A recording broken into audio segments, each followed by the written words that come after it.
Assalamualaikum warahmatullahi wabarakatuh. Alhamdulillahirabbil alamin. Assalatu wassalamu ala asrofil anbiya wal mursalin wa ala alihi washabihi ajmain. Pertama-tama mari kita panjatkan puja dan puji syukur kehadirat Allah Subhanahu wa taala yang mana kita masih diberikan kesehatan jasmani maupun rohani sehingga kita bisa melaksanakan presentasi walaupun melalui media daring seperti saat ini. Salawat sering salam tak lupa kita limpah curahkan kepada junjungan kita yakni Habibana wa Nabiyana wa Maulana Muhammad sallallahu alaihi wasallam, yang mana beliaulah yang telah membawa kita dari zaman jahiliyah menuju zaman yang terang benderang dan yang sama-sama kita rasakan saat ini. Okelah, selanjutnya tanpa panjang lebar di sini saya akan mempresentasikan kelompok yang saya buat, yaitu makalah yang berjudul karakteristik dai dan man'u untuk memenuhi tugas mata kuliah psikologi dakwah yang diampu oleh dosen Triani Pujiastuti Esos IMASI yang disusun oleh saya sendiri yang bernama Deden Effendi. Baiklah, sebelum kita melakukan presentasi ada baiknya kita melafazkan bacaan basmalah. Bismillahirrahmanirrahim. Baiklah, untuk selanjutnya kita lanjut ke presentasi. Assalamualaikum warahmatullahi wabarakatuh, teman-teman. Di sini saya akan menjelaskan tentang pengertian dan karakteristik dai.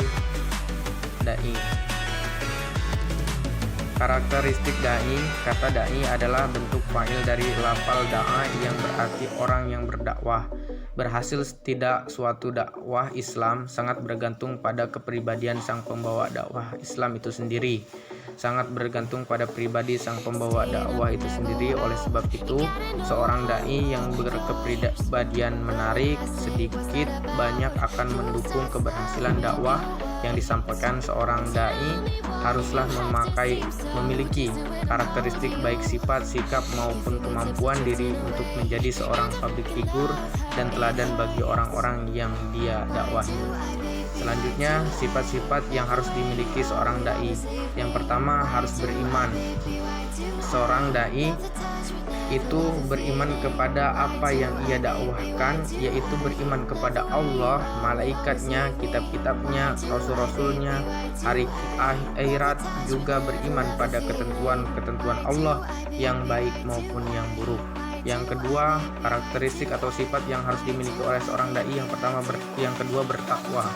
Jika seorang dai telah beriman seperti apa yang telah kita kemukakan di atas, maka keimanan tersebut tidak akan berarti apa-apa tanpa disertai dengan takwa. Hal ini disebabkan karena takwa adalah harta karun yang tidak ternilai harganya. Oleh karena itu, bungkuslah keimananmu dengan pakaian takwa, karena sesungguhnya iman itu telanjang, sedangkan pakaiannya adalah takwa. Selanjutnya yang ketiga yaitu ikhlas. Ikhlas di sini menurut Dr. Andes Yusuf Al-Qadrawi, orang yang ikhlas adalah orang yang amal perbuatannya hanya disadari dengan mengharapkan keridhaan dari Allah, membersihkan diri segala noda individual maupun duniawi, baik tampak maupun tersembunyi, baik karena tuntunan syahwat, kedudukan, harta benda, ketenaran, ataupun yang lainnya. Ikhlas memiliki andil yang sangat penting dalam meraih keberhasilan. Oleh karena itu, segala yang keluar dari seorang dai atau mubalik, baik berupa ucapan maupun amal perbuatan, haruslah diniatkan semata-mata untuk mengharapkan ridhonya Allah. Selanjutnya yang keempat yaitu tawadu. Tawadu di sini ialah merendahkan diri dan penuh cinta kasih terhadap orang-orang yang beriman, terlebih lagi terhadap mereka yang mukalaf, orang-orang yang baru memeluk Islam, agar Islam mereka semakin teguh. Sungguh indah apa yang disebut dalam Al-Quran yang artinya, dan rendahkanlah dirimu terhadap orang-orang yang beriman, yaitu yang mengikutimu. Al-Quran Surat Asy-Syura ayat 215. Yang kelima, amanah. Di sini sifat amanah adalah sifat yang asasi bagi seorang dai dan juga merupakan sifat yang wajib dimiliki para nabi dan rasul. Sifat amanah merupakan hiasan bagi para nabi, para rasul, dan orang-orang soleh seperti dicantumkan dalam Al-Quran. Artinya, kaum Nuh telah mendustakan para rasul. Dalam Al-Quran surah Asy-Syura, sabar dan tabah. Sabar dapat berarti tabah, tahan uji, tidak mudah putus asa, tidak tergesa-gesa, juga tidak mudah marah. Seorang dai yang menginginkan kebajikan dalam dakwahnya perlu memiliki sifat sabar dalam segala situasi dan kondisi. Dan untuk mempersiapkan mental seorang dai dalam menghadapi berbagai tantangan yang niscaya terjadi di dalam perjalanan dakwahnya. Selanjutnya yang keenam, tawakal. Tawakal kepada Allah apabila langkah telah diambil, pantang mundur ke belakang, pantang balik ke belakang, pantang berbalik surut, dan serahkan diri kepada Allah. Semua hal memang kita harus perhitungkan, tetapi dengan tawakal kita selalu ingat bahwa ada hal-hal yang terletak di luar perhitungan kita. Pertama, dakwah yang disampaikan harus mengajak ketaatan kepada Allah, bukan hanya kepada individu saja dan bukan hanya kepada satu golongan atau mazhab.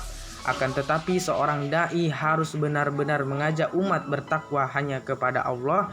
Kedua, melakukan amal-amal soleh dan tidak melakukan tindakan kejahatan. Seorang dai juga tidak boleh mengatakan apa yang belum pernah dia lakukan, sebab seorang dai harus dijadikan sebagai suri tauladan dan panutan yang baik. Selanjutnya kembali ke karakter mad'u ya teman-teman. Mad'u di sini yaitu manusia yang menjadi sasaran dakwah atau manusia penerima dakwah, baik sebagai individu maupun sebagai kelompok, baik manusia yang beragama Islam maupun tidak, atau dengan kata lain manusia secara keseluruhan. Kepada manusia yang belum beragama Islam, dakwah bertujuan untuk mengajak mereka untuk mengikuti agama Islam.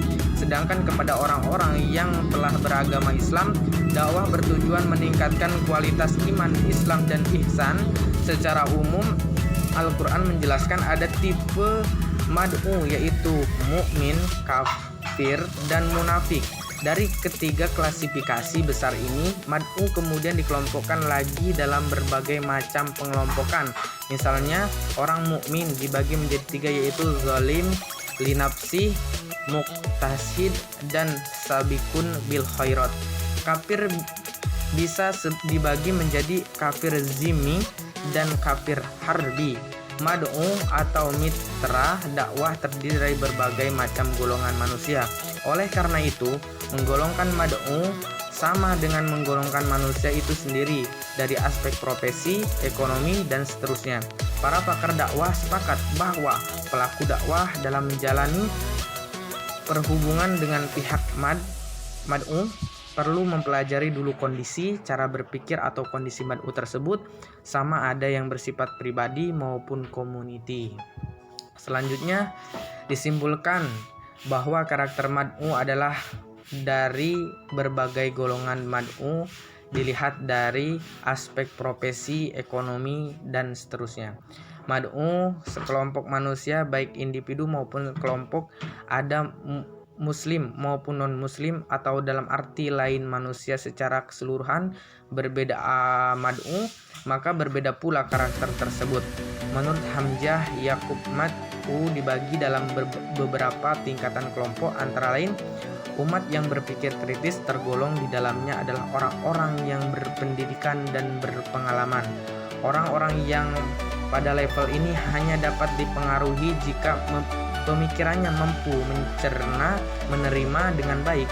Dalam kata lain, berhadapan dengan kelompok ini harus mampu menyungguhkan dakwah dengan gaya dan bahasa yang dapat diterima oleh akal sehat mereka, sehingga mereka mau menerima kebenaran. Yang B, umat yang mudah dipengaruhi, yaitu suatu masyarakat yang mudah untuk dipengaruhi oleh paham baru atau sugestible, tanpa menimbang secara matang apa yang kemukakan kepadanya, maka dia langsung menerima. Umat yang bertaklid, yakni golongan masyarakat yang fanatik, buta bila berpegang pada tradisi dan kebiasaan yang turun-menurun. Oke, sampai di sini saja presentasi pada hari ini. Mudah-mudahan bisa bermanfaat untuk teman-teman semuanya. Dan saya akhiri, wassalamualaikum warahmatullahi wabarakatuh.